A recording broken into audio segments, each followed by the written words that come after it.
Programang ito ay rated SPG, striktong patnubay at gabay ng magulang ang kailangan. Kung ano nga ang ginawa ni Rigor kay Tanggol ay siya ding gagawin ni Tanggol kay Rigor dahil ipapakulong nga ni Tanggol ang kanyang tatay Rigor. Mas lalong tumindi ang galit ni Tanggol kay Rigor nang malaman nito mula kay chairman ang ginawa ni Rigor sa kanyang lola Tinding. Kaya naman desidido si Tanggol na kasuhan itong si Rigor.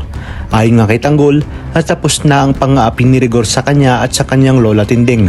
Oras na umano para tapusin ang kasamaan ni Tanggol sa kanya. Samantala, nalungkot nga si Tanggol dahil hindi man lang siya nilapitan ng kanyang nanay Tess dahil pinigilan ni Rigor si Tess na lumapit kay Tanggol. Nagpasalamat naman si Tanggol kay chairman at sa ninong mando niya dahil sa ginawa ng mga ito kaya napawalang sala siya. Sinabi pa nga ni Kapitan kay Tanggol ang ginawa ni Rigor kay Tinding kung kaya wala na umano si Tinding sa kanilang bahay.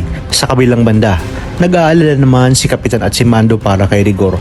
Sinabi nga ni Mando kay Rigor na maaring gawin ni Tanggol kay Rigor ang ginawa nito kay Tanggol, lalo na ngayon makakalaya na ito. Ngunit kampante nga si Tess na hindi ito gagawin ni Tanggol na ipakulong ang kanyang tatay Rigor. Ngunit sinabi nga ni Mando na galit umano si Tanggol sa nalaman nito na ginawa ni Rigor sa kanyang lola Tinding. Kaya naman umano malamang maghiganti si Tanggol kay Rigor lalo pat mahal na mahal ni Tanggol ang kanyang lola Tinding.